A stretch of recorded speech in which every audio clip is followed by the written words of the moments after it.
এই আশা মাঝে আমরা একটা রাখি। দেখেছিলাম যে আপনি তো বাম আন্দোলন থেকে নিজেকে তুলেছেন, একাধিক গণ আন্দোলনের সাথে যুক্ত ছিলেন। সেই জায়গার থেকে একটা অন্য রাজনীতি, অর্থাৎ বাম আন্দোলনের দক্ষিণপন্থী একটা ধর্ম, যারা ধর্মকে বেশি প্রাধান্য দেয় না, যারা মানুষকে প্রাধান্য দেয়, সেই জায়গা থেকে নিজের রাজনৈতিক জীবন, যাদের কেরিয়ার শুরু, যাই বলুন, সেই জায়গা ছেড়ে এমন একটা জায়গায় এলেন যারা ধর্মকে বেশি প্রাধান্য দেয়, যারা হিন্দুত্বের জন্য লড়াই করে, সেই জায়গায় আসা, এটার কারণটা কি? আপনাকে আমি প্রথমেই একটা ভুল ভাঙিয়ে দিই। আপনি আমাকে বামপন্থী আন্দোলন থেকে সরে আসা বলছেন না সিপিএম থেকে সরে আসা বলছেন? বামপন্থী অনেক বড় কথা। দণ্ডকারণ্যে পিঁপড়ের ডিম খেয়ে যে নকশালরা লড়াই করে তারাও বামপন্থী, আর সিপিএম এ যারা তোলাবাজি করতো তারাও বামপন্থী। আপনি বামপন্থী বলতে কি বোঝাচ্ছেন আগে বলুন। আপনি সিপিএম থেকে আমি সিপিএম থেকে এসেছি, আমি বামপন্থী। আমি বামপন্থার যেটুকু বই পড়েছি তাতে সিপিএম এর সাথে খুব একটা কিছু মিল পাইনি। ওই চীনের বামপন্থীদের এখন যদি বামপন্থী বলেন তাহলে আমার আর কিছু বলার নেই। আমি মনে করি এটা আমার আত্মোপলব্ধি। আমি আমার জীবন যৌবন নষ্ট করেছি একটা ভুল জায়গায় থেকে।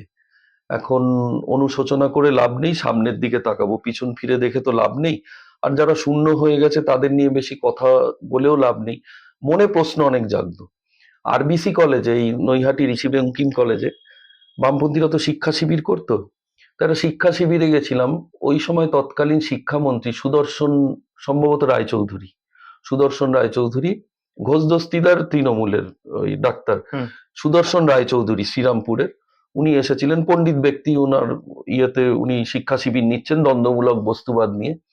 তা ঘটনাচক্রে ওই সময় ওই ইয়ের টাইম, ওই যে সময় ওরা রমজান মাস, তা দুপুরবেলা খাবার বিরতি ঘোষণা হলো। খাবার বিরতির সময় যিনি ঘোষক, সঞ্চালনা করছেন অনুষ্ঠান, বামপন্থী, তিনি বললেন যে সকল মুসলিম ভাইরা রোজা রেখেছেন তাদের জন্য আলাদা ইফতারের ব্যবস্থা আছে। ওই এক খটকা লাগা আমার শুরু। তখন আমি ওই হলে বসে একজনকে বলেছিলাম, সেদিন শনিবার ছিল ঘটনাচক্রে, আমার মনে আছে পুরো জল জল করে।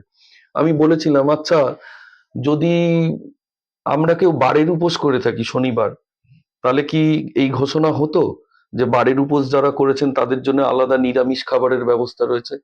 তখন পাশে যাকে বললাম সে বলছে, তুই কি চাস তোকে পার্টির থেকে এখনই তাড়াস?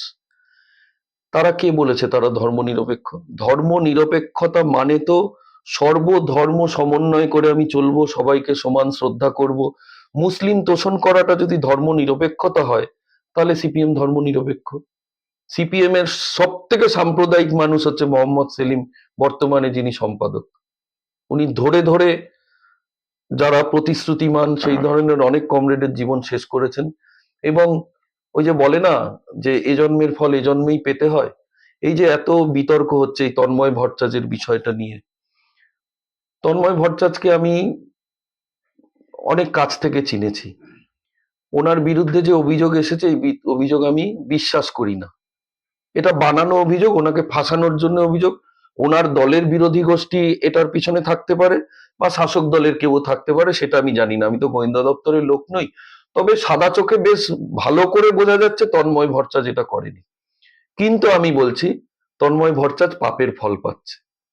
তন্ময় ভট্টাচার্যের যারা অনুগামী, এই সিপিএম এ তো দল চলে, অমুক দল তমুক দল, আমরাও একসময় কোনো না কোনো দলে থাকতাম। তন্ময় ভট্টাচার্য যে দলে থাকে তার যারা অনুগামী, এই কাঁচরাপাড়ায় বহু প্রতিশ্রুতিমান কমরেডের জীবন তারা শেষ করেছে।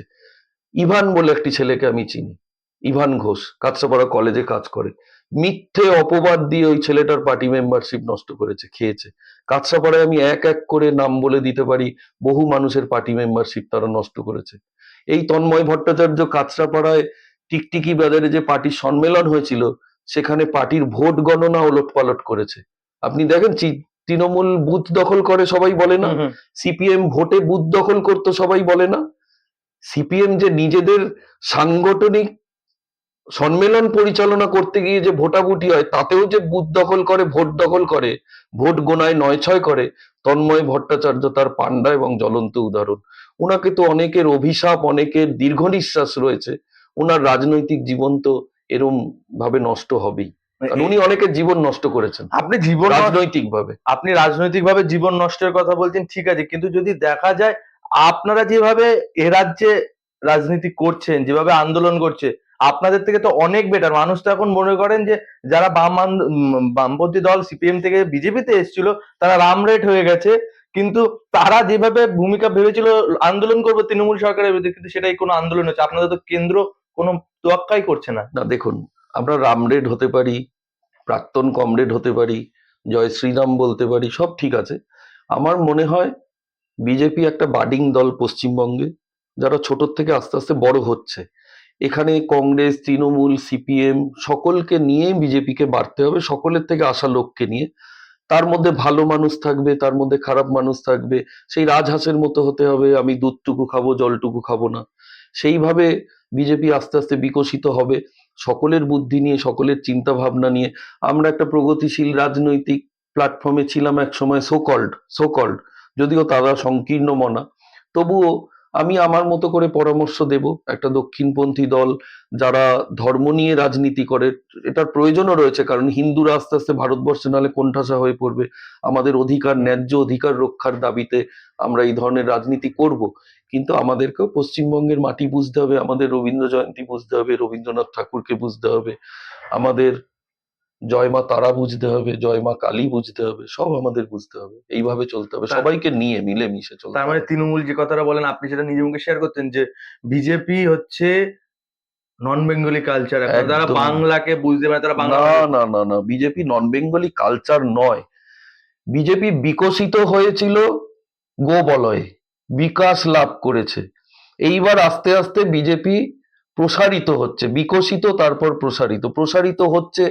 যে জায়গাগুলো 34 বছর ধরে বাম শাসিত ছিল, পশ্চিমবঙ্গ একটা মিথ্যে জিনিস মানুষকে শিখিয়েছে। ওপার থেকে উদ্বাস্তু হয়ে দলে দলে বাম নেতারা এই দেশে এসেছে, সুভাষ চক্রবর্তী থেকে আরম্ভ করে, জ্যোতি বসু থেকে আরম্ভ করে, আরো এই যে বর্তমানে সুজন চক্রবর্তী, তড়িৎ তোপদার, এদের সবার বাসস্থান হচ্ছে একদম অধুনা বাংলাদেশ। সেখান থেকে তারা এসেছে, এখানে এসে তারা সেকুলারিজমের চাষ করছে। তাদের যদি এত বাম আন্দোলনকে প্রসারিত করার ইচ্ছে ছিল, তারা তো বাংলাদেশে থেকেই বাম আন্দোলন করতে পারতেন। ওখানে মুসলমানের তারা খেয়ে দেশে এলো, এই দেশে এসে হিন্দু মুসলিম ভাই ভাই করলো। তাদের একটা, এই যে আজকে আমি উদ্বাস্তুদের হয়ে মিছিল করে এলাম, তাদের উদ্বাস্তু সংগঠন ছিল ইউসিআরসি, সম্মিলিত বাস্তুহারা পরিষদ সম্ভবত। উদ্বাস্তুদের নিয়ে তারা কি করেছে? উদ্বাস্তুদের নিয়ে এখানে কলোনি দখল করেছে, তাদের থাকতে দিয়েছে, সিপিএম এর ঝান্ডা ধরিয়ে সিপিএম এর মিছিলে হাঁটিয়েছে। গোড়াটা তারা বুঝার চেষ্টা করেছে না, বোঝানোর চেষ্টা করেছে না, প্রচার করেছে না, প্রচারের আলোয় আনতে দিয়েছে যে তোমরা তারা খেয়ে এখানে এলে কেন? আজকে পশ্চিমবঙ্গে তোমাকে কুপার্স ক্যাম্পে খিচুড়ির লাইনে দাঁড়াতে হলো কেন? তুমি তো ওখানে সম্পন্ন ব্যবসায়ী ছিলে, তুমি ওখানে স্কুল মাস্টার ছিলে, তুমি ওখানে চাকরি করতে কোনো প্রশাসনিক পদে ছিলে। তোমাকে আজকে তারা খেয়ে এসে কুপার্স ক্যাম্পের একটা উদ্বাস্তুদের লাইনে দাঁড়িয়ে খিচুড়ি খেতে হচ্ছে কেন? কারা তাড়ালো? কি জন্য তাড়ালো? একমাত্র হিন্দু ছিলে তাই তাড়ালো। চক্রবর্তী সুজন তার চক্রবর্তী পদবিটা বাঁচাবে বলে এখানে পালিয়ে এসেছিল। চক্রবর্তী থেকে সুজন মোল্লা হয়ে গিয়ে ওখানে ইসলাম কবুল করে নিয়ে নামাজ পড়লে ওখানেই থাকতে পারতো, তার সম্পত্তিও বেঁচে যেত। এই সার সত্যটা এরা স্বীকার করলো না। এমনকি সুনীল গঙ্গোপাধ্যায়ের মতো লেখক, তিনি তার লেখায় এখানকার উদ্বাস্তুদের কষ্টের বিস্তৃত বর্ণনা দিয়েছেন, কিন্তু কেন উদ্বাস্তু ওখান থেকে উদ্বাস্তু হয়ে এলো সেই দিকে আলোকপাত করেননি। কারণ সুনীল গঙ্গোপাধ্যায় বড় লেখক হতে পারেন, এই সুবোধ সরকাররা বড় কবি হতে পারেন, কিন্তু তারা সবসময় রাজ অনুগ্রহ লাভের জন্য লালায়িত ছিলেন। সুনীল গঙ্গোপাধ্যায় সারা জীবন এই বুদ্ধ ভট্টাচার্যের পেছন পেছনই ঘুরেছেন, নন্দনে বসতেন, রাজ অনুগ্রহ লাভের চেষ্টা করতেন। এখন সুনীল গঙ্গোপাধ্যায় বেঁচে থাকলে হয়তো তাকে অন্য অভিমুখেও যেতে দেখতে পারতাম হয়তো। সবাই তো বুদ্ধদেব গুহ নন। না না, আপনি তো ওই বিষয়টা থেকে সরে গেলেন। আমি যেটা বলছিলাম যে আপনি বামদের কথা বললেন ঠিক আছে, কিন্তু আপনাদের ভূমিকাটা কি বাংলায়, আপনারা কি করছেন? আমরাই তো লড়াই করছি। পশ্চিমবঙ্গে গেরুয়া বাহিনী ছাড়া এই খুলেআম পরিষ্কার ভাবে চাচা ছোলা ভাবে মুসলমানরা অত্যাচার করছে হিন্দুর উপর, সেই মুসলমানদের বিরুদ্ধে আমাদের লড়াই। এই কথাটা কে বলছে? সিপিএম বাধ্য হয়ে মিছিল বার করছে। সেই মিছিলে তারা কি বলছে? তারা বাংলাদেশে সংখ্যালঘুদের উপর অত্যাচার বলছে, মুসলমানদের দ্বারা অত্যাচার শব্দটা তারা ব্যবহার করছে না। তারা তার সঙ্গে ট্যাগ কি করে দিচ্ছে? পশ্চিম ভারতবর্ষেও সংখ্যালঘুদের বিরুদ্ধে অত্যাচারের বিরুদ্ধে, বাংলাদেশেও সংখ্যালঘুদের উপর অত্যাচারের বিরুদ্ধে, মানে দুটোকে একপার করে নিয়ে যাতে মুসলিম ভোট ব্যাংক অক্ষুণ্ণ থাকে সেই চেষ্টা চালিয়ে যাচ্ছে। এটা মানুষ বুঝতে পারছে, সেই জন্য তারা শূন্য বিলীয়মান ক্রমক্ষীয়মান হয়ে যাচ্ছে, আমরা দেখতে পাচ্ছি। এবং অন্যান্য রাজনৈতিক দল যারা এই ভাবের ঘরে চুরি করবে, যে এই গোল গোল করে একটা বোঝানোর চেষ্টা হয় না মানুষকে, হুম। পরিষ্কার কথাটা পরিষ্কার ভাবে বলো না, যে মুসলিম জেহাদি বাহিনী, জামাত বাহিনী তারা হিন্দুদের উপর অত্যাচার করছে। অত্যাচার করার একমাত্র কারণ এরা হিন্দু, আর দ্বিতীয় কোনো কারণ নেই। হিন্দু ধর্ম ওখানে ওরা থাকতে দেবে না। কমিয়ে কমিয়ে কমিয়ে কমিয়ে 8% এনেছে, আরো কমিয়ে দেবে, এবং শূন্য করে দেওয়ার তালে রয়েছে। তার কারণ হচ্ছে বাংলাদেশে সর্বত্রই হিন্দুরা হচ্ছে শিক্ষা, সংস্কৃতি, পড়াশুনো এইসব নিয়ে থাকে। তারা এই মাদ্রাসায় শুধু ধর্মীয় শিক্ষা নেয় না, হিন্দুরা ফিজিক্স পড়ে, কেমিস্ট্রি পড়ে, বাংলা পড়ে, বেদ পড়ে, পুরাণ পড়ে, সবকিছু পড়ে, সবকিছু। প্রয়োজন হলে কোরআনও পড়ে তাদের জানার আকাঙ্ক্ষা থেকে। সেই হিন্দুর শিক্ষার সাথে ওদের শিক্ষার মিল নেই। বাংলাদেশে ব্রিটিশরা যখন 1947 সালের আগে গোটা ভারতবর্ষে শাসন করছে, তারা যোগ্য লোক হিসেবে বাঙালি হিন্দুকে পেয়েছিল, প্রশাসনিক বড় বড় পদে তাদের নিয়োগ করেছিল। তাদের বংশধররাও পড়াশুনো করে প্রশাসনিক বড় বড়, বাংলাদেশে প্রশাসনিক বড় বড় পদে হিন্দুরা ছিল। এটা মুসলিমদের একটা হিংসা, রাগ, উত্তেজনার কারণ ছিল। তারা যোগ্য হয়ে সেটার থেকে হিন্দু বাঙালিকে সরানোর চেষ্টা না করে এইভাবে প্রাণে মেরে, ভয় দেখিয়ে, অত্যাচার করে তাদেরকে ওখান থেকে উচ্ছেদ করার চেষ্টা করছে। সাধারণ এইটা হচ্ছে একটা একটা একটা শেষ বিষয় রাখবো, কিন্তু সাধারণ মানুষ তো মনে করছে এ রাজ্যে যদি বিজেপি আসে তাহলে হিন্দি ভাষাভাষী মানুষের উৎপাত বাড়বে। না না না, এটা ভুল এটাকে ধারণা। কিভাবে?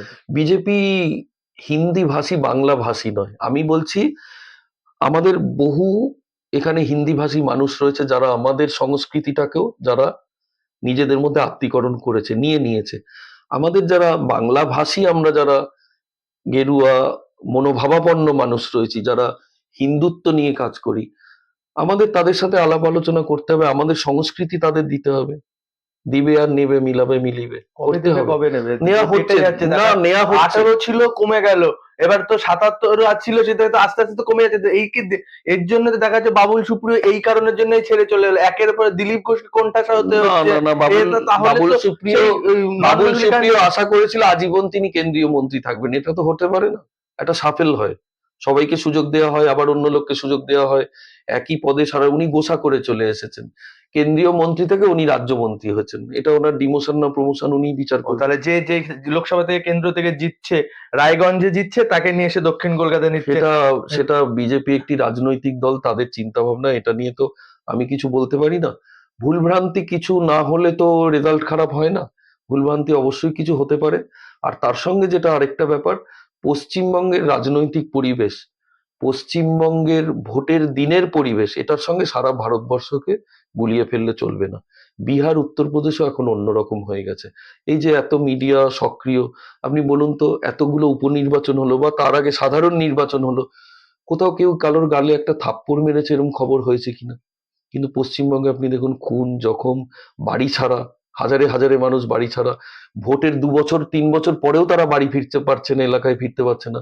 এই ধরনের অত্যাচার তো কোথাও হয় না, বাম আমলেও হয়েছে, এখনো হচ্ছে। সবাই তো একটা বলছে যে বিজেপি আর তৃণমূলের সেটিং আছে বলেই কেন্দ্র বাহিনী আসে, তবুও এরা কেন্দ্র বা এসে কোনো বামপন্থী, কাজ করতে এটা পারে না। বামপন্থীর মানুষরা বলছে। না, আপনাদের আপনাদের দলের নেতারাই তো বলছে, হিরণ চট্টোপাধ্যায় বলছে, হিরণ চট্টোপাধ্যায় থেকে শুরু করে আপনাদের দলের একাংশ নেতা বলছে কেন্দ্র বাহিনী যেভাবে কাজ করার কেন্দ্র কথা। বাহিনীকে বলেছে। হ্যাঁ, কেন্দ্র বাহিনী তো এটা আপনারাই আনছেন, না, কেন্দ্র সরকারের অধীনে ভালো করে কেন্দ্র বুঝুন, বাহিনী। ভালো করে বুঝুন। আমরা সরকারি যারা কর্মচারী, তারা কিছু সরকারের অধীনে মাস মাইনের কর্মচারী হুম। হয়।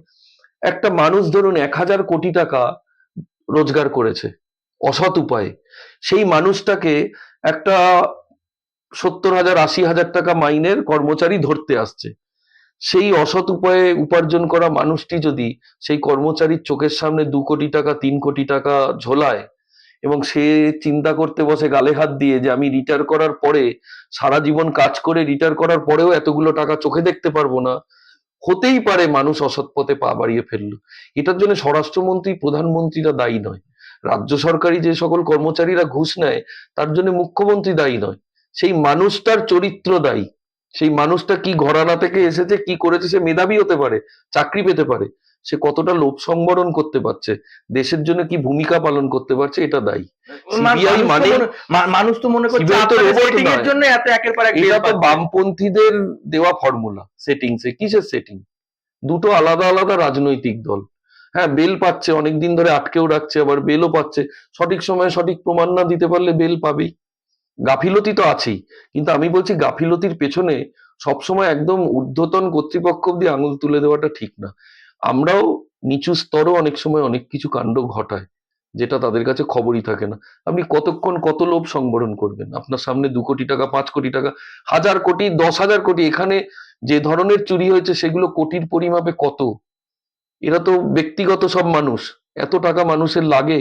তা 200-400 কোটি টাকা বা 200 কোটি, 20 কোটি, 10 কোটি, 5 কোটি, আমরা চোখে দেখিনি অত টাকা কখনো। যদি কোনো সিবিআই এর কর্মচারীকে দিয়ে দেওয়া যায়, সে তো ট্যাম্পারিং করবেই। আমার শেষ প্রশ্ন, আপনি গোটা দেশ ঘুরছেন, সাম্প্রতিক সময় দেখা গেল যে অজিত পাওয়ারের সম্পত্তি 100 কোটি টাকা সিজ করে নিল, উপমুখ্যমন্ত্রী হওয়ার একদিন পরেই সেই সম্পত্তি ইনকাম ট্যাক্স আবার ফেরত দিয়ে দিল। এটাকে কি বলে? এটা ইনকাম ট্যাক্স বলতে পারবে? সিজ হয়ে যাওয়া সম্পত্তি ফেরত দেওয়া তো আইনত প্রক্রিয়া, কোর্টের মাধ্যমে ফেরত দিতে হয়। এই তো সেটিং এর জন্যই তো নাকি এরকম হচ্ছে। এটা ওয়াশিং মেশিনের ঝাঁঝালো পন্থা। না না, এই বাংলা তো ওয়াশিং মেশিন ওয়াশিং যেভাবে চলছে মেশিনের গোটা পন্থা, দেশ জুড়েই চলছে। ওয়াশিং মেশিনের পন্থা তো সব থেকে বড় ওয়াশিং মেশিন তো কংগ্রেস ছিল একসময়। সারা ভারতবর্ষের যত রকম দাগি আসামি, বাহুবলী, সবাই কংগ্রেসে ছিল। বরঞ্চ আপনি বলতে পারবেন 2011 সালের পর থেকে সারা ভারতবর্ষে বাহুবলী কালচারটা কমেছে। বাহুবলীদের এই যে ভোট দখল, বুথ দখল, এলাকা দখল, বাণিজ্য দখল, সাম্রাজ্য বিস্তার, আপনি যেখানকার বাহুবলী সমস্ত গোবলয়, মূলত বাহুবলী যেখানে চলে, খোঁজ নিয়ে একটুখানি দেখুন, বুলডোজার চলে যাবে বাড়িতে। বাহুবলী কালচার বন্ধ হয়ে গেছে। তার জন্য হয়তো অর্জুন সিং এবার লোকসভায় বাহুবলী কালচার দেখাতে পারেনি বলে ব্যারাকপুর হেরেছে। অর্জুন সিং বাহুবলী ছিল কে বলেছে? দাপুটে নেপা বাহুবলী নেতা। দাপুটে নেতা আর আর বাহুবলী বাহুবলীর তফাৎ নেতার যে আছে। বাহুবলীর মতো বাহুবলী টক শব্দটা মাংস। পশ্চিমবঙ্গে খাটে না। অর্জুন সিং দাপুটে নেতা তো বটেই।